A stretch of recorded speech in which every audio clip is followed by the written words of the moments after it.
Kasi gagi yung napagi. Sa akin yung gateng. Panis yung mga pogi. Sa'yo pa napachigay. Kasi gagi yung napagi.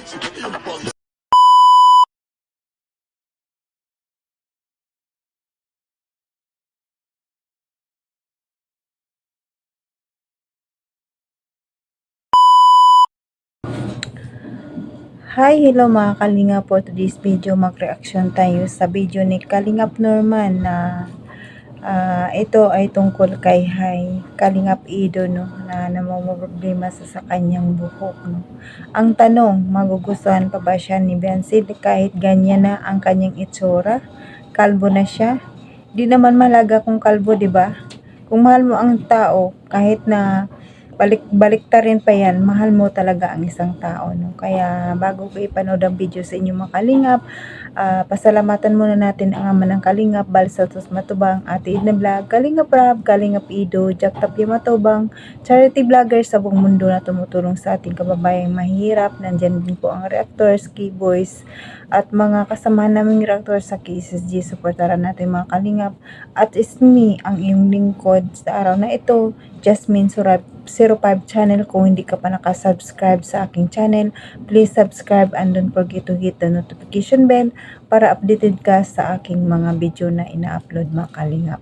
At ito lang ang masasabi ko mga Kalingap, panoorin ang video ng mabuti para alam niyo talaga ang nilalaman nito bago mag-komento mga Kalingap. At bago ko ipanood ang video sa inyo mga Kalingap, batiin ko muna kayo ng magandang araw, magandang gabi kung saan sulok ng mundo tayo ngayon. Mapa Mindanao, mapa Luzon, mapa Visayas, ma-OFW, kamusta tayo mga Kalingap? At ito na mga Kalingap, huwag na nating patatagalin, panoorin natin. Let's go! 1, 2, 3, go! Puti lang. Ay, diya, day. Hindi man kami pipinin yung buhok. Puti ng buhok. Sa lahi-lahi kasi yan. Ano yan? Sa amin kasi ganito. Lahi-lahi. Hindi yan sa amin. Kahit sila, wala na bumot kami. Ito kasi yung ano. Kahit na wayo din.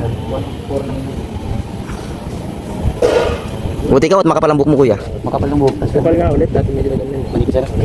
Ano, ginagawa lang ako pala. May sekreto. Ano? Ay alam ko na yan. Stress. Ay, pag-stress mo na nanit. Isa na. Ibig sabihin, stress ka Kalingap Ido. Yes. Stress Ano siya. iniisip ay? Yan yung iniisip guys. Kasi maganda pa ito. Makapal pa yung likod eh. Ilan ang iniisip mo rin? Ha? Ilan? Ang Isa lang. marami. Isa vlog ko. Ay, hindi ka talaga pagkata. Wala. Vlog. Siguro sa 12 days. Tatlong upload lang ako. Pagbagsak nga ako. Wala ka palang ipon. Hirap eh. Nagpunta ka pala din ng Malabaon. Kaya mga puro live lang kami sa Jilo. Di pa ako patutok sa sarili ko, lagi nasa may salamin lang. Sige, di mo ba? Oo, kami ko yung Jilo. Ay hindi mo kahit sa live mo di mo pinapakita. Ha? Ayaw naman nila. Pambira, 40,000 na miles kung ano, na-drive yan. Imposible hindi ko pa kaya. Basic ano? Basic na yan. Ay dala mo? Oo. Papunta nga dun, ano na ako, mga kaya ng 9 na oras. Oo. Na-traffic kami dito sa may ano, Tabugo. Abi ka na yan. Yan ang gayong traffic pa dito pagpasok ng Quezon niya. Ay, Delikado mga daan. may ando, may pangit doon yung paglagpas mo sa may, di ba, pag tabugon, may grabing pangit ang daan, di ba? Oo. Talagang parang ano na talaga, humps na sunod-sunod.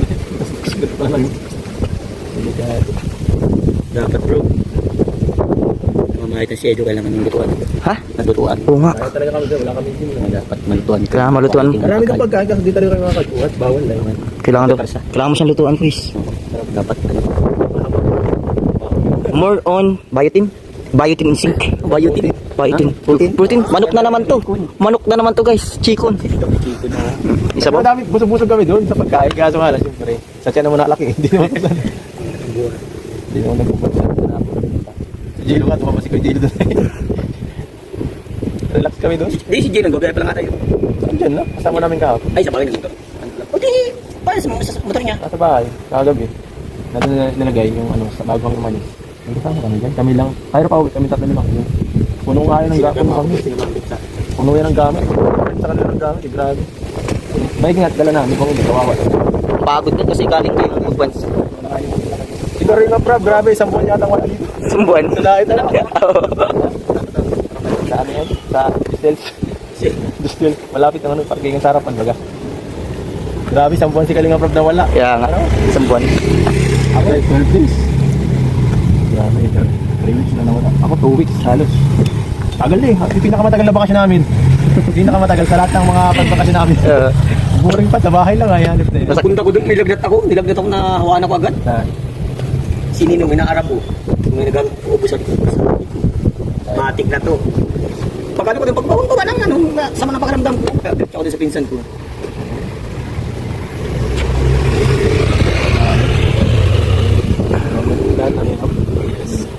Sulit. Miss ka na bro. Miss ka na bro. Miss. Ah, kaso nga, may tanong sa isip ni Kuya, doon tanong niya, gusto mo po ba ako kahit kalbo na ako? Oray ko! Palagay mo, anong sagot mo? Alam mo, Kung ikaw si BNC, anong sasagot mo? ako, kung ako si Bensi, ang kasabihin ko lang para kay Edo, tatanggapin ko kahit anong magiging itsura mo. Yan ang bigay ni Lord. Ikaw din ang bigay para Kasi dapat tinanggap mo yung buno, kahit kalbo no? Oo nga. Siyempre, sabi naman ni Kalingap Edo, para matanggap natin ang isa't isa, magpakalbo ka rin BNC. Uy, may nangyayaring ganyan. Diba? Really? Ano yun yung sa pinapanood ako niyan. May cancer. Kasi yung habang kinakalbo niya yung misis niya, kinalbo niya din yung sarili niya. Pati yung anak gumaya din. Siguro para support niya. Para makayanan. Malampasan na. Nade-depress lalo niya. Alam na pangit kasi pag wala sa buhok. Kasi ang nangyayari kasi kung naging kalbo ka, hindi yung parang bumababa yung Confidence. Confidence ng sarili mo. Ang bag niya sa atin, sa confidence ng buhok. Yan nga, dapat yung pinaglalaban sa kongresyo, yung puto estudyante, dapat huwag nang gugupitan yung estudyante. Dapat masunod yung gusto ng hairstyle. Kasi kapag ikaw, pakit ka pa gupitin ng teacher yung buhok mo, tadi yung pangit mo na. Hindi, may mga ganyan naman kasi. Depende sa siguro sa nasa rules and regulation. Nagkali na nila yun. Kasi isipin mo, kaya mo nang pangit yung buhok mo kasi lapad ng noo mo, tapos gagantuin ka ng razor sa ulo. Adi, kita na. Diba? Palagi sa iyak mababa. Diba? Ng likod mo. Oo nga. Oo, yung plating ganito mo, di ba? Pag mga 90s, di ba? Naranasan natin yung Oo. Sanay ako magkawang mo eh. Iniinang ko ba yung guidance doon? Sabi ko, naranasan ko rin yan. Yeah. Materyado ko. Mauwi ka eh. Kaya yung pinaka-happiest moment naman sa high school life. Kaya nga.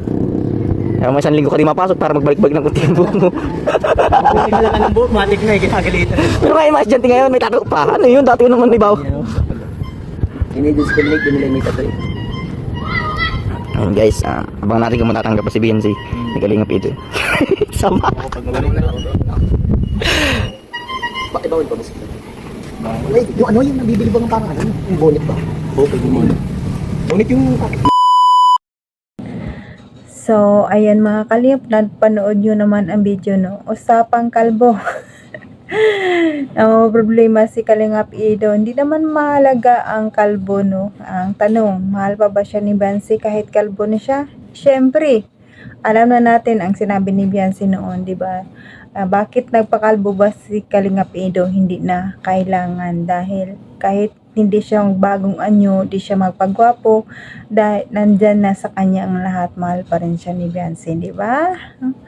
Hindi na mahalaga yun, pero para talaga sa ating sarili, kailangan natin talaga alagaan ang ating sarili para hindi naman tayo mukhang kawawang-kawawa, 'di ba? No? Kailangan pa rin natin maging kayang-ayang tingnan ng mga ibang tao, lalong-lalo na sa mahal natin, no, sa buhay, no.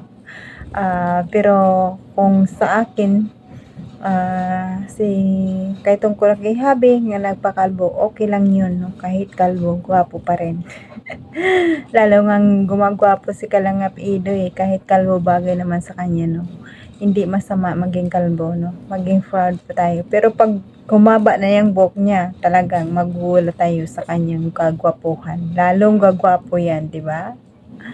Ganon din si Biancy, proud na proud sa kay Habi niya, no? Kahit ganun pa man, kahit kalbo, mahal pa rin niya talaga yan dahil mulat sa palpa, 'di ba? Mahal niya na talaga. Crush pa niya, 'di ba? Ay nako. Nakaka-inlove na talaga ang EDC. Grabe na kayo mga kalingap, grabe na ang pagpakilig sa atin ng EDC kahit na hindi sila lagi natin nakikita na magkasama. Pag nakikita naman sila, sobra naman ang papakilig sa atin. Grabe na sila, no? Wala pa tayong ideya kung kailan magkaroon ng EDC, pero abang-abang na lang tayo mga kalingap at supportaran pa natin, at the more supportaran pa natin si Kalingap Edo, patuloy natin imamaraton ang kanyang channel para umangat naman, no? kahit kung yun lang ang tulong natin sa kanya, mag-marathon tayo sa kanyang mga bagong upload at sa mga dati pang upload, imamarathon natin mga kalingap. Kung gaano natin sinusuportahan si Kalingap Rab, sana ganon din si Kalingap Ido dahil siya ang nagbibigay din sa atin ng saya, no? Kasi nang dahil lang sa love team sa EDSA, di ba? Kung wala siya, wala tayong inabangan na EDSA, di ba? No?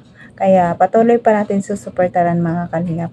At hanggang dito na lang mga kalingap ang aking video. Sana suportahan nyo din ako hanggang dulo, hanggang forever na talaga tong EDSA. Mahal namin itong club team na ito. At pasalamatan ko ang mga silent viewers, mga Kalingap supporters. Maraming salamat sa inyo. Mga EDSA supporters, Jomcar supporters, Micro supporters, at sa iba pang lap team na nagsusuporta sa akin. Maraming salamat. Appreciate ko po yun mga Kalingap. Taos puso pa akong nagpapasalamat sa inyo kahit hindi man gaanong kalakihan ang views ko, kahit papano may nagmamahal pa rin sa akin at maraming salamat. At sa mga sponsor natin, mga big sponsor, maraming salamat sa inyo sa patuloy na pagtulong sa Kalingap. Maraming salamat. At sa mga kapwa kong OFW, mag-ingat tayo kung saan man tayo naroroon ngayon. Mag-ingat tayo, no? At muli nating pasalamatan ang ating ama ng Kalingap, Bal Santos Matubang, Ate Ina Vlog, Kalingap Rab, Kalingap Ido, at sa lahat ng Kalingap team, Kalingap partners. Suportahan natin sila para the more pa silang, marami pa silang matulungan na kababayan nating naghihirap na mga Kalingap. At hanggang dito na lang at ng aking video mga Kalingap. God bless sa inyo, God bless at all, at God bless mga Kalingap. Bye bye!